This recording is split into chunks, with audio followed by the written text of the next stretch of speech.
Good morning and welcome to the big story right here on the BDTV Breakfast Show. This is where we bring to you some of the big stories making the rounds on the continent and in Nigeria.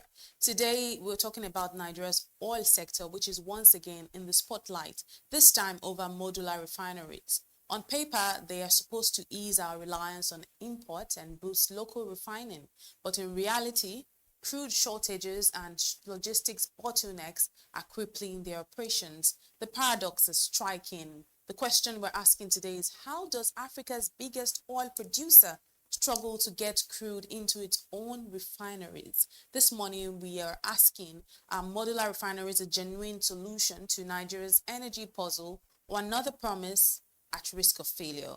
Well, to help me answer all of these questions and more is Wisdom Chapp-Jumbo. He's a public affairs analyst. He's also an energy expert, like I like to call him. It's good to have you on the show this morning, Wisdom. Thank you, Lizzie. Wisdom, thank you for joining us this morning. Let's begin with the basics. This conversation that we're spotlighting today. Why really are Nigeria's modular refineries struggling to access crude, especially when we produce so much of it? Thank you, Lizzie. I mean, one of the issues we have in Nigeria when we make laws and policies is implementation. So implementation is a big problem, and when we are able to implement exactly the laws that we've created, then we create another issue for ourselves. So part of the PIA has not been fully implemented in the way it should, which is being able to make sure crude gets to this modular refinery is part of the problem. Another problem we have, which I think is part of the issue, is in Nigeria, we like to focus on the bigger players. So the Dangote refinery seem to have taken the wave, of all that's happening around the oil and gas sector. So everybody seems to have, put the light on him alone, while we forget that there are modular refineries, that can help us boost our production also. And they seem not to be getting the attention they need, as everybody just focus on Dangote refinery, which, of course, we know the progress that has made so far. Another issue which we're seeing with the modular refineries is that some of our crude, we've used part of it to maybe take loan or commit, to financial institutions as a country. So already our future productions are already tied up, somewhere, and we're able to give those crude to the modular refinery. So I think broadly these are some of the issues that will be affecting them, and maybe there's still that notion somewhere that maybe modular refineries cannot solve our problems, though we are thinking it. But being from River State, we know the time we had the soot problem, part of the solutions that people put forward at that time to stop the soot in Port Harcourt and across River State was these bunkries and all of that was happening. There was a good way we can turn all of those efforts and what these young people are doing in the creeks, to set up modular refineries, that can now, help us boost our production rather than, leaving them in the creeks to tamper and all the pipelines and all of that. So I think broadly these are some of the issues, but majorly amongst all of it is when we make laws and we pass them, we need to be able to implement. So implementation, I think, is where things are stopped. Right. And so from some of your conversations, especially with operators, will you say that this crisis is more about government policy, or perhaps about pricing, or maybe just simply broken logistics? Where do you place it? There's a bit of everything. But largely, if government make laws and live through to it, if government make laws and take implementation seriously, we have not implemented the PIA, completely 100%. We keep doing it bit by bit from a point of confidence. So if we're able to complete, that implementation entirely, as it is stated in the law, as at when it should, then I think all of these issues would have been solved itself. There's a bit of logistics somewhere also.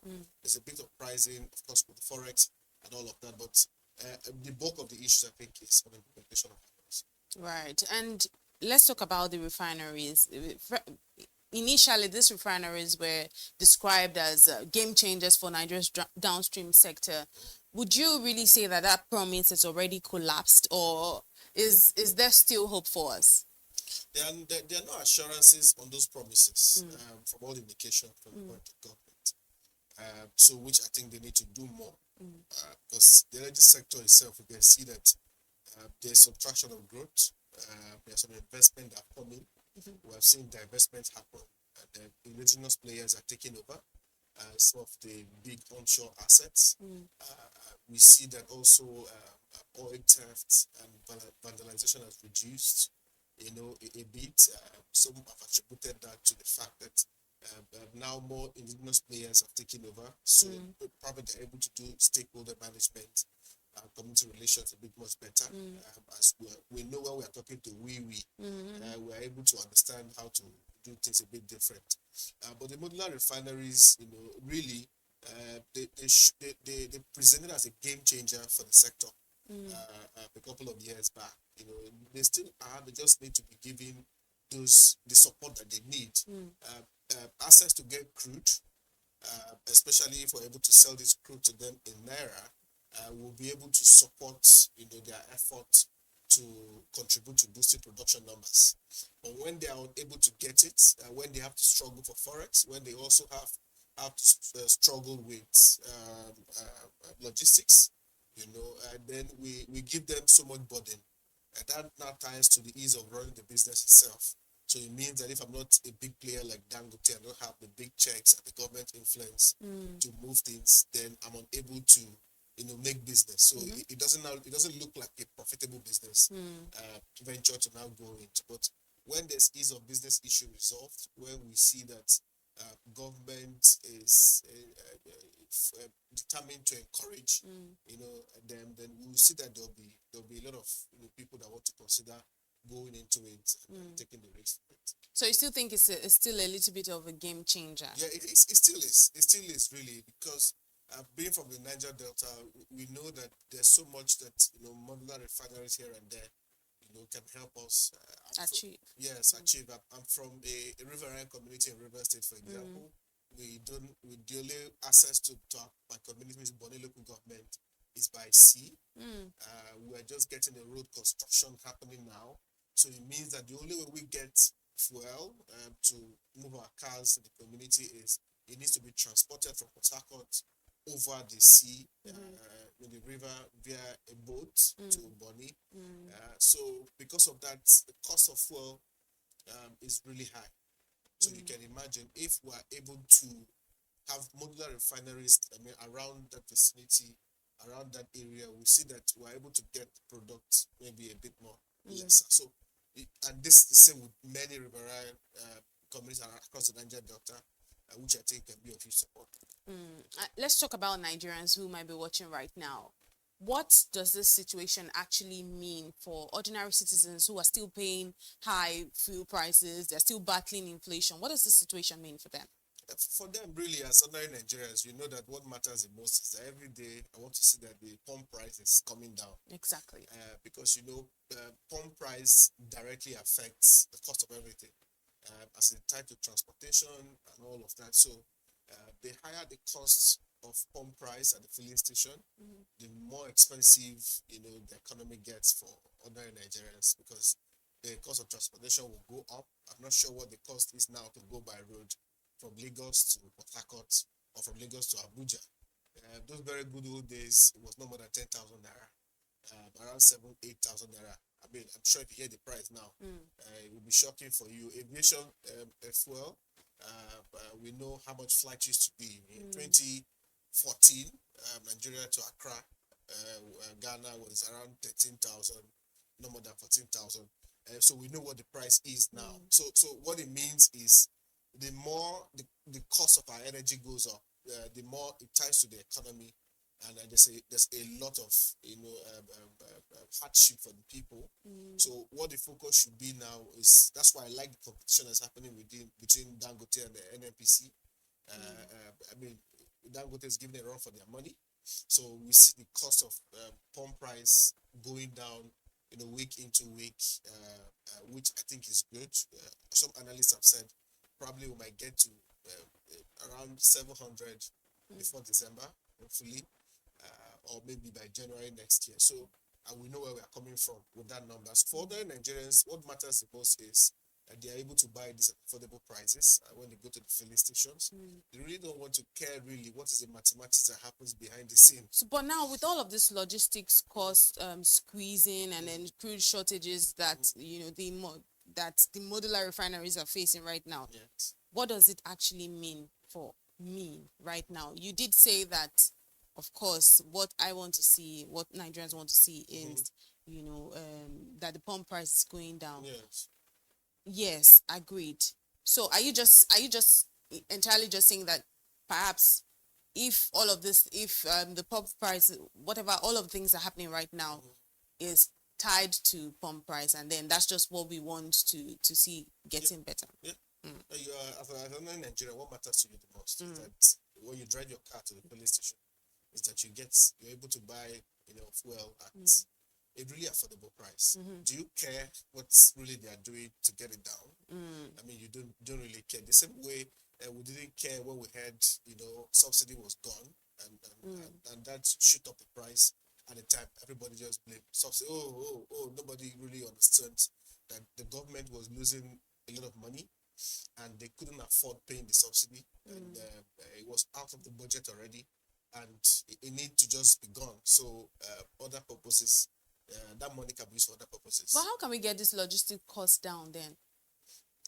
So it still rests back to government. Okay. So you see, in the logistics area, what's their pain point is the port authority and also the MASA. There seem to be huge charges, that they get to pay every time when they lift or they export or they, So that whole part, the port authority is controlled by government, the MASA is controlled by government. So can we harmonize? Can we look at how do we make this easier for these people really? So I feel like the cost of it, if governments can bring the port authority and the MASA together, and let's see how we can review what could make this easier for local refining companies. How do we make this logistics a bit more? See Dangote, that's why he took the bull by the horn. He got 4,000 trucks, CNG trucks, to be able to transport fuel from filling station, from refinery direct to the filling station. So government has a hand to play here, and I think they need to move fast and engage with stakeholders. And when you say engage with stakeholders, really, what's some of the work they should be, focusing on right now? I know you're not a policy person, but you're a public affairs analyst. So when we say engage with stakeholders, what are we looking at? What we are looking at is to sit with them and understand what they really could do swiftly to make this easier for them. Be able to also understand issues from their pain points, and also be able to lay on the table from government standpoint what is possible and what is not.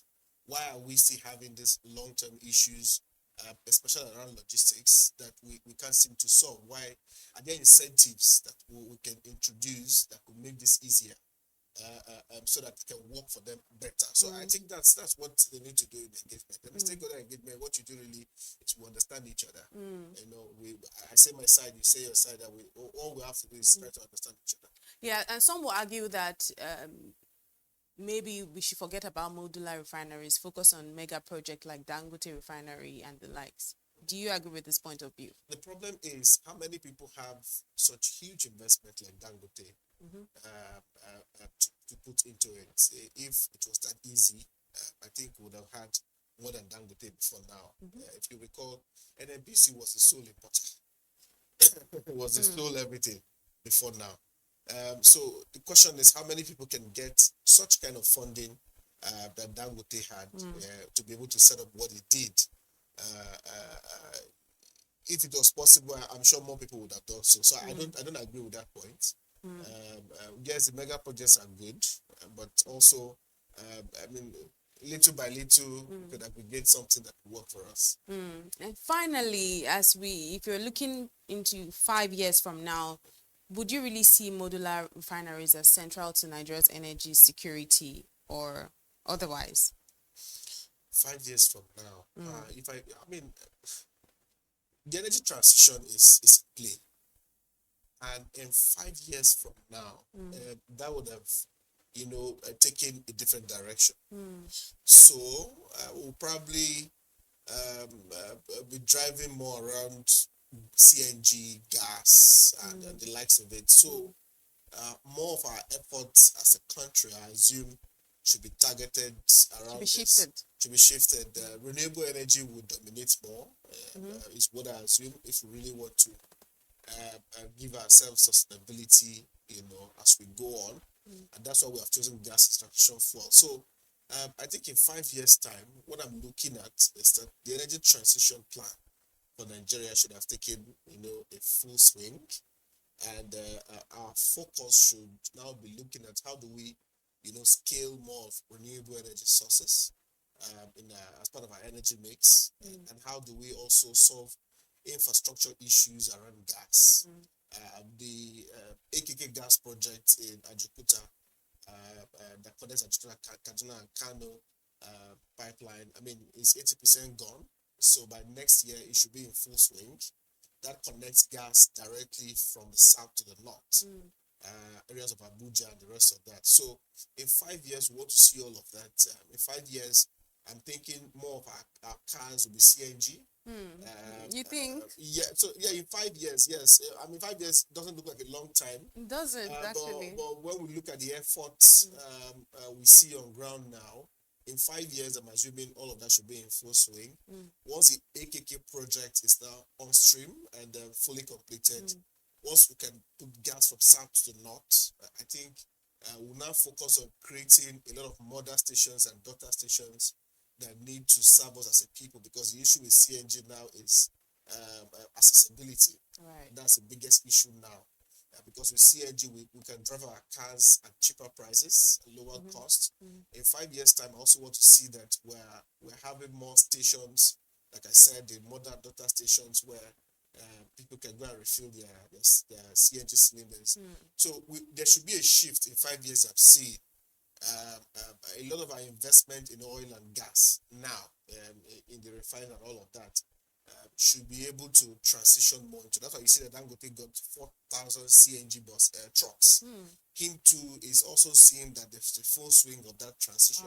Okay. So it is costing him less to have CNG trucks than wanting to have maybe fuel trucks again, which is a huge burden, to bear. So, but the CNG gives him more lesser costs to manage. So in 5 years' time, I want to see all of this begin to have a full swing, and maybe that will ease up our energy demands and be able to make it more easier, affordable, and accessible. So in 5 years, it's not a long time, but a lot can happen. Just before you go, so then what happens to the people, all of the people that their lives and then livelihoods it's tied directly to crude oil and all of those things? Yes, energy in transition in full swing, but how about people whose livelihoods are attached to? What players know in the energy sector now is that the transition is on the way. Right. So that's why you see even the big players, the indigenous big players who have bought this investment, onshore investment, what they are doing is they understand that the transition is happening. So it is all embedded in their strategy, to know that it's happening, it's going. So some have even changed their names. You don't hear oil and gas again. You now hear social company energy. So everybody knows that it's in full swing. So the strategy is there. So what they're only doing is that we still need those investments in the oil and gas now, because we need to build for the future. So that's not a problem. But as we are building upwards, we're going, the whole idea is to ensure that we are moving the way the energy transition is going globally, so that those investments, we are using the dividends of it strategically into other areas. So I think we all understand that this is moving. Right. So basically transitioning with the times. Thank you very much, Wisdom Chapp-Jumbo, for joining us this morning on The Big Story right here on the BDTV Breakfast Show. It was truly a delight speaking with you. Thank you. Well, this has been The Big Story right here on the BDTV Breakfast Show. Up next is Social Listening. Do stay with us.